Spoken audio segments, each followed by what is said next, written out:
Hamilton clearly said it. He's excited about the Ferrari simulator and it's better than Mercedes's. This is great news also in view of the first GP of the season in Melbourne, and it makes us reflect on the cutting-edge technology that is inside Ferrari.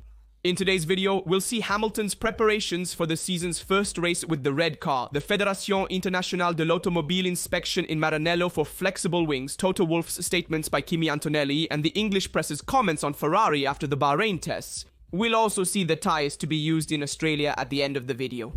Before we start, please remember to like for support, and now let's see everything in detail. Before we begin, let's discuss the flexible wings inspection in Maranello. In fact, Red Bull has pointed the finger at Ferrari, claiming that the rear wing of the SF25 may not comply with the flexion limits imposed by the Fédération Internationale de l'Automobile. The suspicion even led the Federation inspectors to Maranello for a possible inspection. In fact, according to Pierre Rouachet, Ferrari would have found a way to pass the Fédération Internationale de l'Automobile static tests by exploiting two key elements, the stratification of carbon composites and flexible joints to the frame, which are two elements that would serve to reduce aerodynamic resistance and improve maximum speed irregularly. And this system would be particularly advantageous during squat phases, when the rear of the car lowers with the increase in aerodynamic load. And this mechanism, if confirmed, would represent a clever way to circumvent Fédération Internationale de l'Automobile checks without openly violating the regulations. And it seems that the Fédération Internationale de l'Automobile took Red Bull's complaints seriously, so much so that they sent some inspectors to Maranello yesterday. With the cars already shipped to Australia for the start of the season, there would have been no physical components to analyze. But the Federation may have requested a check on the computer-aided design projects, i.e. the digital models of the cars to verify the conformity of the SF25. Obviously, more thorough checks will be carried out in the race with advanced sensors to monitor the flexing of the wings in motion.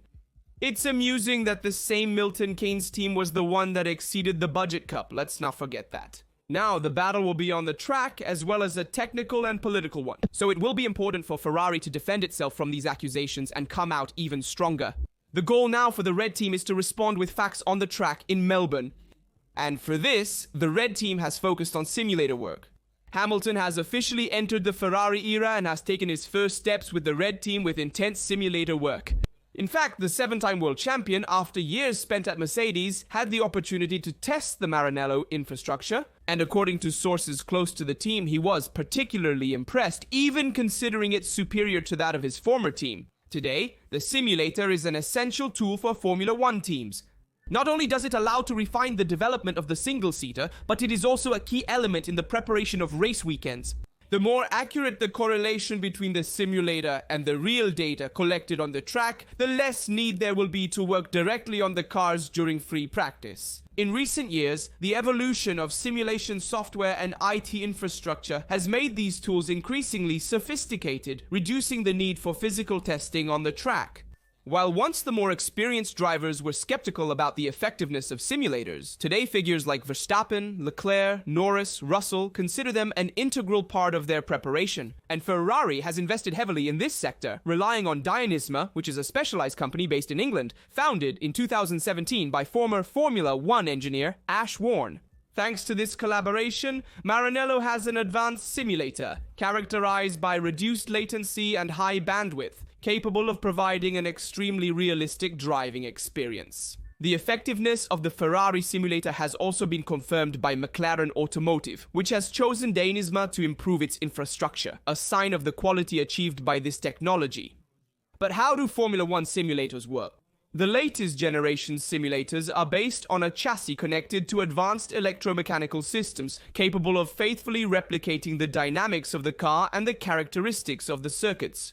The driver perceives lateral forces, accelerations, and decelerations in real time, making the experience very close to reality. A crucial aspect is correlating data between the simulator and the track. During the season, aerodynamic updates developed through computational fluid dynamics,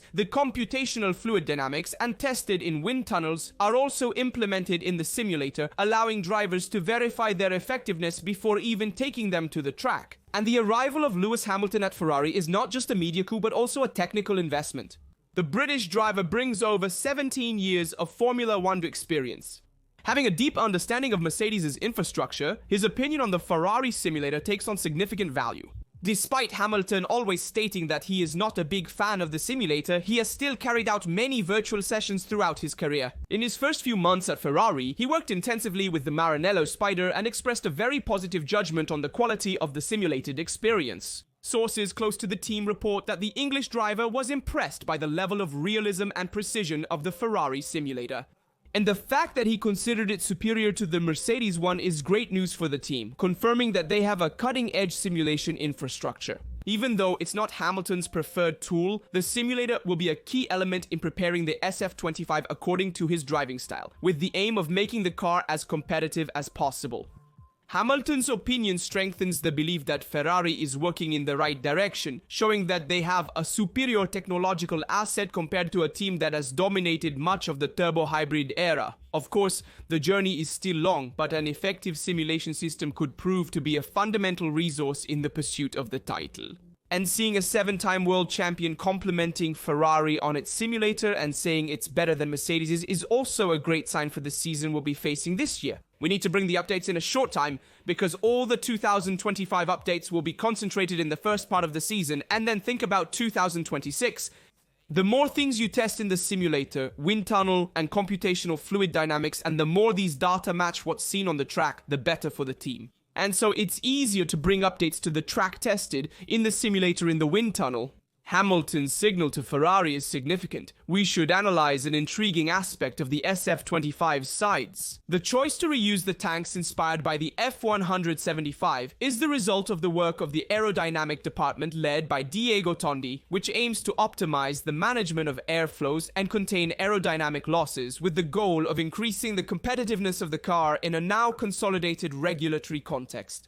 The SF25 single-seater features the return of the famous tanks in its central area. However, this solution is less pronounced than in 2022 and has been reworked to adapt to the current aerodynamic philosophy, which in the last 2 years has followed the trend set by Red Bull. The tanks are in cavities made from the upper surface of the sides, with the function of channeling the airflow in a more controlled way. Their main purpose is to contain and manage low energy flows, derived from the interaction between the hot air expelled from the engine and the vortices generated by the bodywork. The positioning of the hot air vents right in this area underlines the importance of this concept of managing the car's fluid dynamics. In fact, one of the most critical aspects of modern Formula 1 aerodynamics is the management of disturbances generated by the cockpit and front suspensions. The tanks allow to reduce the traction of the lateral flow towards the upper surface of the car, thus improving the stability of the aerodynamic platform. The transition to this new aerodynamic configuration was not without difficulties. During the pre-season tests in Bahrain, the SF25 showed some inconsistencies in the flows, which the team had to analyze and correct. However, Ferrari is confident that it has found the necessary solutions to maximize the potential of the car ahead of the Melbourne race. And also pay attention to the power unit, because the 076/15 has not yet been pushed to the maximum during the tests. But internal analysis indicates an improvement in overall efficiency, an aspect that could prove to be decisive over the course of the season. So what should we expect in Melbourne? The Australian Grand Prix represents an important opportunity for Ferrari because the layout of the Albert Park circuit has often proved favorable to the characteristics of the Maranello cars. And the data from the simulator suggests that the SF25 could express a higher potential than what we saw in the tests. Obviously, in the coming days, the team will continue to work to refine every detail and ensure that the car is in the best condition for the seasonal debut. The target is clear: to transform the work done in winter into concrete results on the track and aim for victory. And this is the analysis that emerges from within Ferrari. The power unity hasn't been maximized yet, allowing for better performance in the upcoming Australian Grand Prix. The work on the simulator has been optimal and has allowed us to develop a good setup for the first Grand Prix of the season. But what is the view from England on Ferrari? The first criticisms of the Ferrari SF25 are coming from the English. The judgment is very harsh, and they say that the new single-seater from Maranello would be problematic and difficult to drive, just like the Mercedes V15 that Lewis Hamilton left at the end of 2024.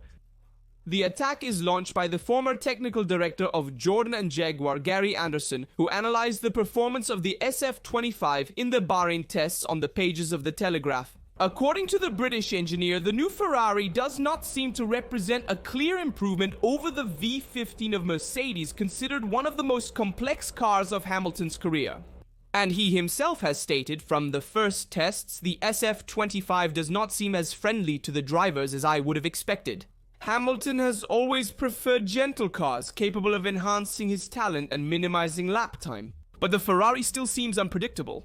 According to the experts' analysis, Hamilton would have had difficulty managing the car during the tests, with instances of bouncing and a general instability that would have led him to make mistakes and go wide on some occasions. If, for observers, the SF25 remains a problematic car, the person directly involved offers a different version of the situation. In fact, Lewis Hamilton intervened in a press conference in Bahrain and stated that he had very positive feelings that he hadn't experienced in a long time. So who will be right about the ease of driving the S25? In my opinion, the drivers are always more correct because they have a different sensitivity than those who speak from the outside. The truth will emerge on the track already at the first seasonal appointment in Melbourne on March 16th, and it will be important for Ferrari to deny these criticisms. Toto Wolff also commented on the situation at Ferrari and said at the beginning it was a strange thought to imagine him in a different color after so many years at Mercedes, but then he arrived with his red suit and his red car. Formula One adapts quickly, and now seeing Lewis in Ferrari is already the norm. And there's a detail that particularly struck Toto Wolff, namely the first official shot of the Brit in Ferrari in front of Enzo Ferrari's house. I told you, for 12 years I tried to get you to wear a suit with a tie and you did it on your first day at Ferrari, he laughed. And he replied, I'm still not sure I look good in a suit and tie, but it was a fantastic picture. Toto Wolff said they are still great friends and he wishes him the best personally, but on the track he wants to beat him. Toto Wolff, Mercedes team principal, maintains his friendship with Lewis Hamilton but aims to defeat the 7-time world champion with his own drivers. On one hand, we have Russell who knows Mercedes better and should be the team leader, but on the other side of the box, we have a Kimi Antonelli who is impressed in the tests and has released some very interesting statements which show maturity and also a hunger for victory from such a young driver. Because I remember that Kimi is only 18 years old and Antonelli himself has stated, I believe that when I walk in the paddock it will be the moment when I realize, and I will say it's all true. Speaking of his dream of getting to Formula One. And Kimi said, I was at home with my parents and on a video call there were Toto, James Ellison, Bradley and other big shots. Toto went straight to the point and told me, I don't want to make you wait. Next year you will be our Formula One driver. And the emotions of that news, it took away his sleep. But since then he has worked hard to get prepared for this moment. While preparing for the 2025 season, Antonelli built a strong bond with the team, especially his track engineer, Peter Bonington. And who told me, on the race weekend there will be at least 20 engineers just for me and George. It's great because you go into more detail. I mostly interact with Bono, but there's a whole team supporting us. He recounted with a smile that as a child he was afraid of the dark and that I may have dwelled on his fears. Today if I have a fear, it's of underperforming, but this fear drives me to give my best. And Antonelli has also commented on his other Formula One colleagues. I've already seen how ruthless Max can be. In the F1 in Mexico, I was preparing for a flying lap and he pulled a late braking move on me in the last sector. In the last lap of a Formula One race, there are no friends. Ruthlessness earns respect. This shows us Kimi's maturity, but at the same time his hunger for victory. And it's this fundamental that distinguishes a normal driver from a champion. And Kimi also said, once in Greece I beat Leclerc's time on a go-kart track. They were rental karts modified, so I was impressed. And then he added, I'm sure if we start on the right foot it will be a good year and it will be fun. It will be interesting to see Kimi's debut in Australia, where he aims to finish in the top 6 in the race, and this means that 2 of the big names from the top teams, if we put inside the top teams Ferrari, McLaren, Mercedes and Red Bull, Kimi would probably put them behind. One is Lawson and the other being a strong driver among the big names who has been in Formula One for a long time. Let's see if the goal that Kimi has set will be achieved. Obviously, he also aims to beat his own teammate. We've seen George Russell. There are no friends in Formula One, he himself declared it, and knowing Kimi personally, I know how fierce he is on the track, considering the positive aspect of the term and how respectful he is off the track. And once when I met him, Kimi himself told me you have to earn respect on the track. And it's a phrase he often repeats. In fact, I believe it's his mantra in the way of racing. Let's predict the Australian Grand Prix. The race will feature C3, C4 and C5 tyre compounds.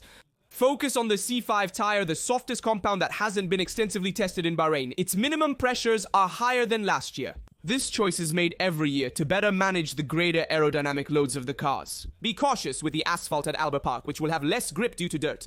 The racing event will improve throughout the sessions, with F2, F3 supercars and the Porsche Carrera Cup all competing on the same weekend. Graining, a problem encountered in 2024, will be one of the most critical factors to monitor. In 2024, most drivers chose a two-stop strategy. Be cautious of the unknown rain factor and look out for the debut of the new full wet tire. And we will also see the new Pirelli podium cap, the official hat worn by the top 3 finishers. The appointment will be at 5 in the morning on Sunday for the Grand Prix in Melbourne, Australia. Tell me your opinion in the comments on all the topics we covered in the video. Remember to like, subscribe, and turn on notifications so you don't miss any videos on the channel. Daily, we review all Formula 1 news focusing on Ferrari. Rasta Duto signing off. See you next video.